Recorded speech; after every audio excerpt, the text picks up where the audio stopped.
शांति 30/5/1971 के अव्यक्त महावाक्य सेकंड पार्ट आज हम करेंगे, क्योंकि फर्स्ट पार्ट हमने पहले कर लिया है। और फर्स्ट पार्ट में हमने देखा था कि बाबा ने स्मृति को, अवेयरनेस को पक्का करने के लिए क्या युक्ति बताई थी। बाबा ने दो तरह की स्मृतियाँ बताई थी, एक साधारण स्मृति, एक पावरफुल स्मृति, और कैसे हमें अपना पुरुषार्थ करना है पूरे दिन की दिनचर्या में, कैसे हमें इन स्मृतियों को अवेयरनेस में रखना है, वो हमने पिछले पार्ट में किया था। आप 30/5/1971 की मुरली, उसका पार्ट 1 देख सकते हैं, आपको प्लेलिस्ट में मिल जाएगा। आज हम बात करेंगे इसी मुरली की, लेकिन इसमें बाबा ने कहा कि आप चाहे कोई भी सेवा कर रहे हो, लेकिन आप माना कुछ भी काम कर रहे हो, कार्य कर रहे हो, लेकिन वो सेवा है। कोई कर्म भी कर रहे हो तो बाबा ने कहा वो सेवा है। तो वो सेवा कैसे है, आज हम और गहराई से इन महावाक्यों को जानते हैं। बाबा ने कहा निरंतर समझो कि हम ईश्वरीय सर्विस पर हैं। निरंतर समझो कि हम ईश्वरीय सर्विस पर हैं, भले कर्मणा सर्विस भी कर रहे हो, फिर भी समझो मैं ईश्वरीय सर्विस पर हूँ। एग्जाम्पल बाबा ने दिया, भले भोजन बनाते हो, वो है स्थूल कार्य, लेकिन भोजन में ईश्वरीय संस्कार भरना, भोजन को पावरफुल बनाना, वो तो ईश्वरीय सर्विस हुई ना। कितना सिंपल एग्जाम्पल बाबा ने लिया कि कर्मणा सर्विस, जब भी हम कर्म करते हैं तो हमें ये समझना है मैं ईश्वरीय सर्विस पर हूँ।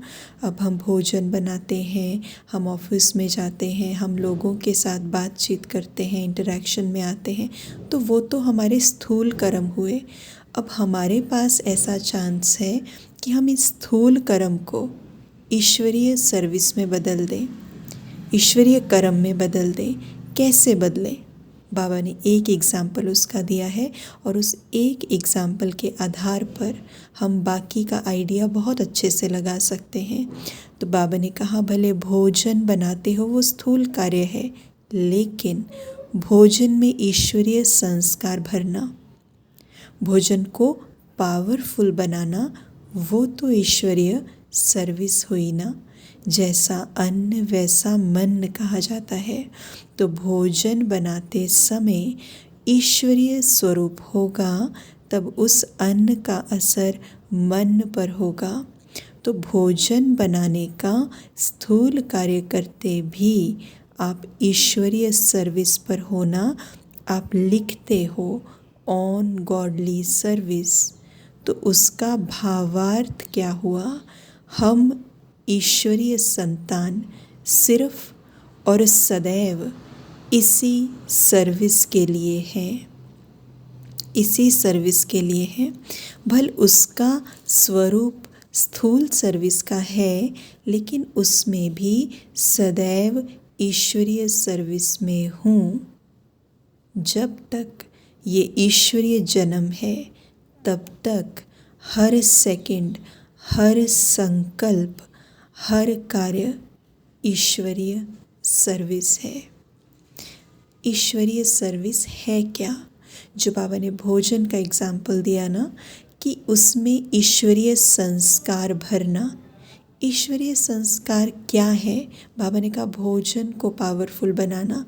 तो इसका मतलब अगर हम अपने ऑफिस में जाते हैं, है ना, क्योंकि भाई तो खाना नहीं बनाते हैं, वो तो ऑफिस में जाते हैं, बहनें भी ऑफिस में जाती हैं, हम अलग अलग तरह के काम करते हैं। बाबा ने तो हमें एक एग्जाम्पल दिया है भोजन का, लेकिन जब हम ऑफिस में जाते हैं मानिए, या जब हम घर परिवार में एक दूसरे के साथ इंटरेक्शन करते हैं, तो इसका मतलब ईश्वरीय सर्विस का मतलब ही ये हुआ कि मैं ईश्वरीय संस्कार भरूं, ना सिर्फ भोजन में, लेकिन अपने ऑफिस में, अपने कोलीग्स के अंदर, हर एक आत्मा के अंदर जो कि मेरे इंटरेक्शन में आ रही है। उसमें मैं ईश्वरीय संस्कार भरूं और उसको मैं पावरफुल बनाऊं। ये काम कैसे होगा? ये कार्य होगा मेरी वृत्ति से, ये कार्य होगा मेरे एटीट्यूड से, ये कार्य होगा मेरे थॉट से, मेरे शब्दों से और फिर मेरे कर्म से। लेकिन फर्स्टली सबसे पहले ये कार्य मेरे थॉट से होगा। तो अगर हम खुद ईश्वरीय स्मृति में हैं, अगर हम खुद आत्मिक स्मृति में हैं, ईश्वरीय संस्कार हैं क्या, पहले मुझे वो समझना पड़ेगा। क्योंकि बाबा ने कहा ईश्वरीय संस्कार भरना और पावरफुल बनाना ये ईश्वरीय सेवा है। तो इसलिए ईश्वरीय संस्कार हैं क्या, ईश्वर कैसा है, परमात्मा कैसा है, हमारा बाबा कैसा है, तो पहले मुझे वैसा बनना है, पहले मुझे वैसा बनना है। और जब मैं वैसे बन जाऊंगी तो मैं दूसरों को भी पावरफुल बनाऊंगी। इट डज़ंट मीन कि हम सिर्फ जाके जहाँ पे ऑफिस में जाते हैं, जहाँ पे कहीं काम करते हैं, इंटरेक्शन में आते हैं घर परिवार में, तो हमने बाबा का परिचय दे दिया और हो गया काम और हो गई ईश्वरीय सेवा। नहीं, ये सिर्फ इतना सा काम नहीं है। बाबा ने कहा उनमें ईश्वरीय संस्कार भरना और पावरफुल बनाना। हमारा एक एक कर्म बहुत मायने रखता है।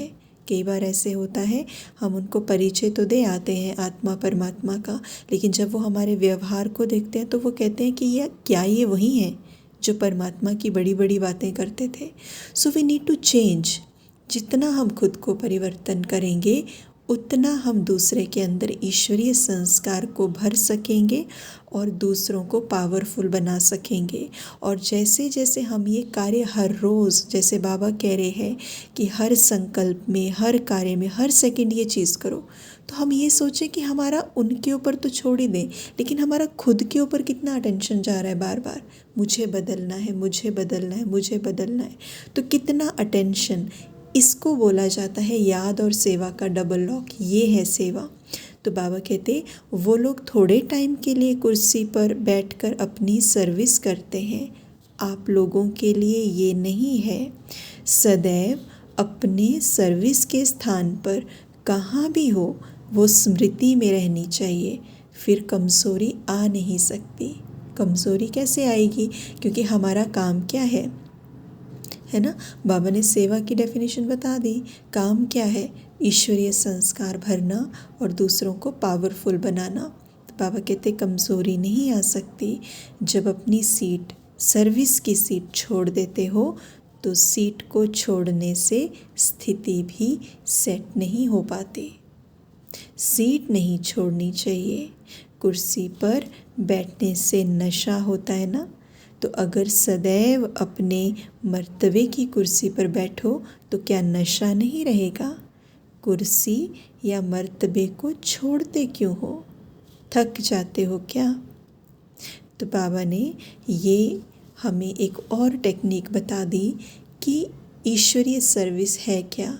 और ये ऐसी सर्विस है, जैसे कई बार आता था साकार वाणियों में आता है अभी भी, कि सेवा का और स्व के परिवर्तन का बैलेंस बनाओ, स्व पुरुषार्थ का।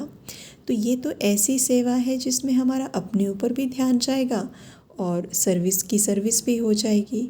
तो ये विधि है कि जिस भी समय हम किसी से चाहे बात करें नहीं करें, हर मोमेंट, हर कर्म करते हुए हम ईश्वरीय सर्विस पर हैं।